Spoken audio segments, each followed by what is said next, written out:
What is up, YouTube? This is Alucard AFK with another MTGO game with commentary. So we're back on our black-blue control deck. It has not been revised. It is the same as the last game. This one was a challenging game for me. It's, the point where control decks have to wait, and I don't like waiting, but I love playing control decks. And the thing that I like about control decks is that a lot of times, early on you're not sitting back so much with mana leaks and dissipates and things like that, or negates. But, it's more so when they get past 4, they're 4 drops, 5 drops, things like that, that you want to start, mana leaking. But even getting to that point sometimes is rough, especially if they get, something really aggressive out early. So I don't like to get below 10 health, but as long as I get, I stick around 10, and the deck comes back, then I'm not too worried. So opening hand, we have a Swiftfoot Boots, a Drowned Catacomb, a Swamp, a Distress, an Island, and 2 Ponders. So that was pretty good. We got Blue Source, we got a way to look ahead with Ponders, so look at the top 3 cards of our library and then put them back in any order. So we got our control spells here: Mana Leak, Negate, and a Swamp. So we rearrange those. And when we pull the Mana Leak, he'll play a Forest, and we'll play a Drowned Catacomb. We'll go ahead and put Swiftfoot Boots out. I know that kind of gives them pre-warning that we're going to be able to equip something with Hexproof and Haste, but I found that when I wait, and you've seen in the last few games, it works out really well when I get it out. And if I get it out early, they might be they may try to take it out. It is an artifact, so they can try to destroy it.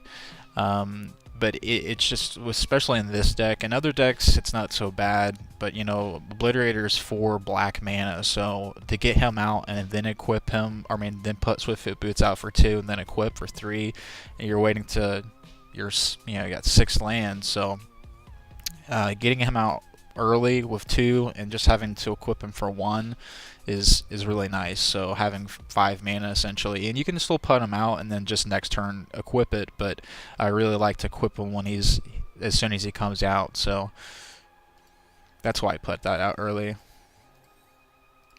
So play a Plains, and he'll do a Gather the Townsfolk. Put 2 1/1 white human creature tokens onto the battlefield. Fateful Hour mechanic: if you have 5 or less life, put 5 of those tokens onto the battlefield instead. So it's great card for little token decks. So we got a Swamp. So we'll go ahead and do a Distress. So Distress is target player reveals his or her hand. You choose a non-land card from it. That player discards that card. It's the most powerful to Distress because it has no limitations, whereas the Duress and other things like that, they put limitations where it be a planeswalker or creature or something like that. So he only has 1 card that fits into this type. He has 3 land cards. He has a Shimmering Grotto, a Plains, actually 2 Shimmering Grottos, and a Fungal Sprouting. Put X 1/1 green sapling creatures or tokens onto the battlefield, where X is the greatest power among creatures you control. So the greatest power in a token deck is going to be 1. So, and it's among the creatures you control. So it's not like for how many swamps you have, or in this case forest or plains, you get 1 more token out. So you'd have to put an angel out or something like that, that's a 4/5 or whatever, something with 4 or 5 power to really be of use. So but we go ahead and get rid of that anyway. That's the only thing we can do at this point. And we don't have enough mana to leave open for a Mana Leak or Negate, so we'll go ahead and do a Ponder. 4 lands is a pivotal point for many decks. It's for their big drop creatures, but for us it allows us to play a lot of our 2-drop stuff and still leave Mana Leak and Negate open. So Thought Scour, like this, Thought Scour is 1 mana, so we can play that and leave 2 mana open next round. So, and a Witchbane Orb, if you don't know what that does, enters the battlefield, destroy all curses attached to you. You have Hexproof, so that means they can't target me with anything. And Swiftfoot Boots grants Hexproof to a creature, so And we drew the Thought Scour.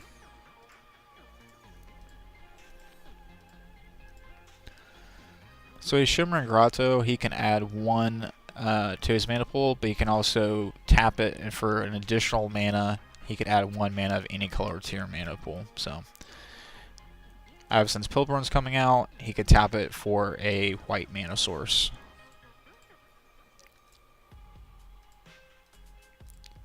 So he'll swing in with his tokens. We'll go to 18. And we got the Witchbane Orb. So we'll put a swap out, and we'll go ahead and do a Thought Scour. Target player puts the top 2 cards of his or her library to his graveyard, draw a card. So we'll get rid of a Angel's Tomb, a Fungal Sprouting again, and we drew a Swamp.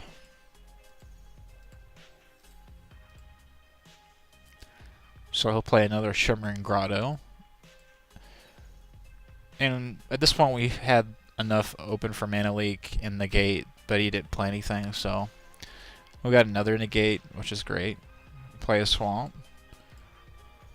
And I really just wanted to leave mana open. You know, Witchbane Orb is 4 mana, so we could play that, but then we wouldn't have enough to stop anything, so I just leave it open. And that's why I said it's really hard sometimes in control decks. You're like, well, I really kind of want to get that Witchbane Orb out. I don't know what a green-white deck would have, you know, as far as enchantments and curses and targeted abilities towards the player, but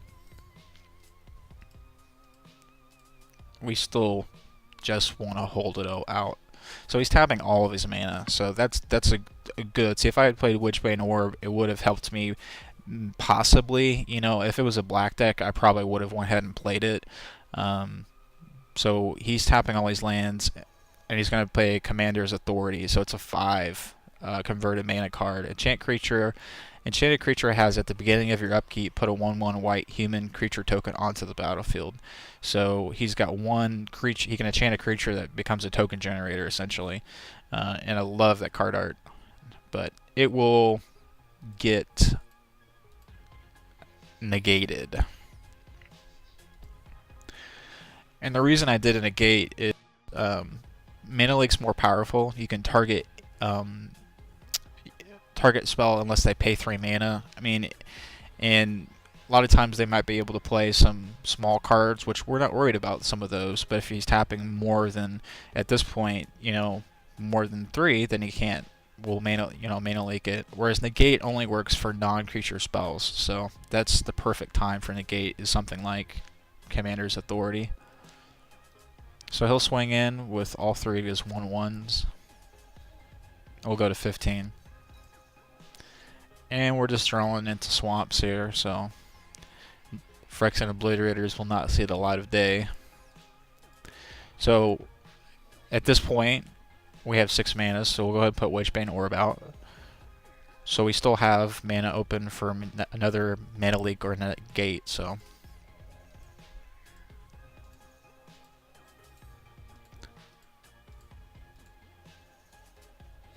So we'll go to 12. And we just keep drawing into land, so we'll go ahead and play it. We'll play a Scroll of Avacyn. Sacrifice Scroll of Avacyn, draw a card. If you control an angel, you gain 5 life. He's got no cards at this point, so he had to play this, and this would give him additional card. So again, we go ahead and negate it.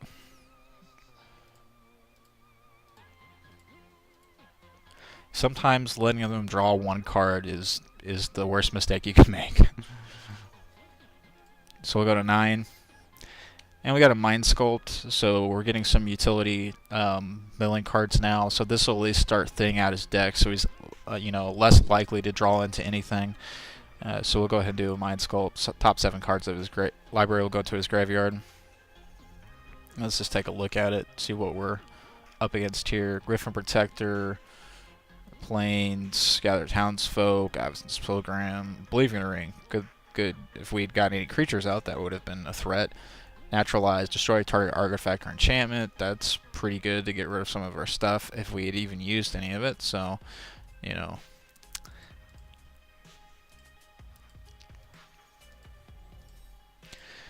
So we've just got mostly lands, really. I mean, we don't have anything except for another mana leak, and I could have mana leaked this, but he would have been able to tap.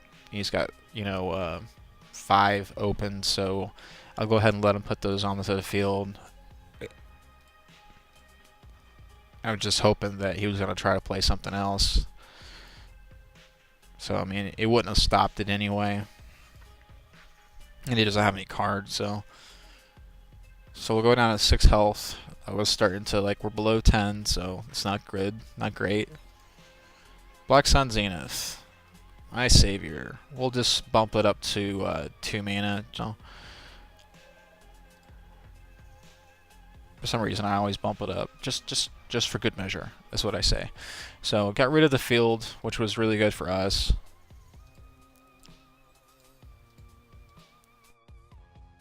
And he's tapping all of his, and see, this is something you want to mana leak. So he doesn't have 3 mana sources open. So flying, vigilance, 4/4, he would have taken us out in 2 turns with this. So mana leak that little Sarah Angel. And this is where control decks really shine. It's like we're at 6 health, they get cocky, and not that he was, but I'm just saying a lot of people do, and they're like, well, I can kill him now. Haven't even been touched in health. And we got a Mind Sculpt. Do a Mind Sculpt. Just take a gander.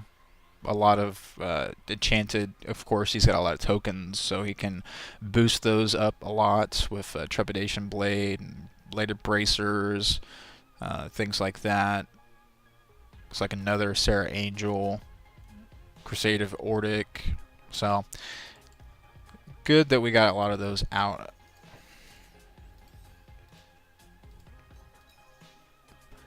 Another Mind Sculpt.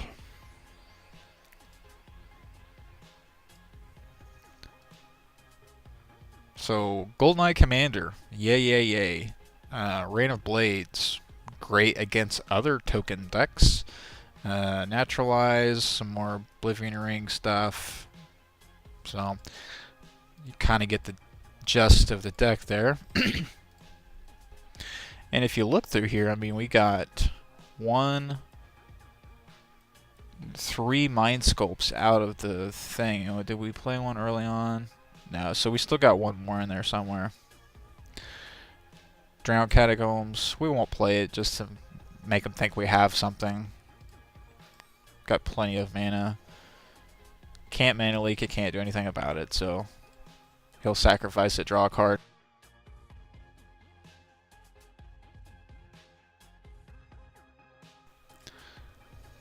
Trepidation Blade. Whenever a equipped creature attacks, defending player reveals cards from the top of his or her library until he or she reveals a land card. The creature gets 1/0 until end of turn for each card revealed that way. That player puts the revealed cards in. So that would be probably bad for, if I was to put that onto him, he probably would be drawing for a while to get to a land card. I don't know that for sure, but we still have quite a bit of lands out there too, so it's not going to affect us too bad when he equips that.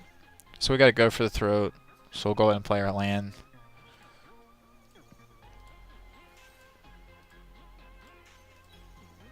Witchbane Orb, not going to help us. I always debated whether I should play 1 or 2, and never had a game where I got 2 of them. But the games where I played 1 of them, I never seemed to get it, so. Iverson's Pilgrim. Snapcaster Mage. Go ahead and do Snapcaster Mage.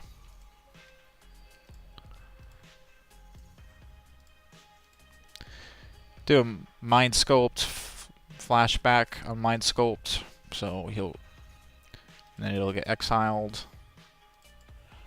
Take a gander real quick. Defy Death. Return target creature from your graveyard to the battlefield. If it's an angel, put 2 1/1 on it. That's insane. I have not seen this card. That's crazy. And it's a white. I didn't know white had that capability. Shimmering Grotto. Another Sarah Angel. Absence. Elixir Mortality. I hate you. If he'd got that Elixir Mortality, I would have been screwed.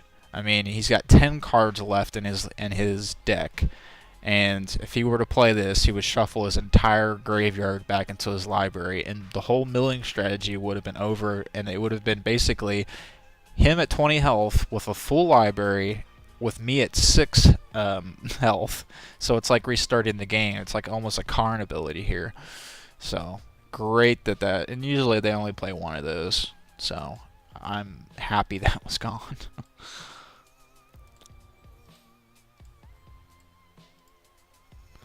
So he'll do Trepidation Blade on Absence Pilgrim, and really it's a 1/1. He's going to equip it. It's going to become a 2/1, but I just, you know, I just don't want him on the field, so I just didn't blade him. Probably should have saved it for an Angel, or something better, but. And it's still, the triggered ability still comes from Trepidation Blade, so my first card was a land, so no biggie.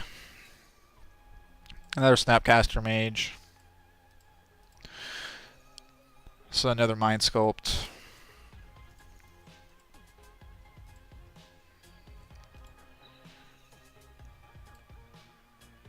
And well, another Gold Knight Commander. Commander's Authority, that's good. So, really, really good. And he's down to 2 cards, so. We won't swing in.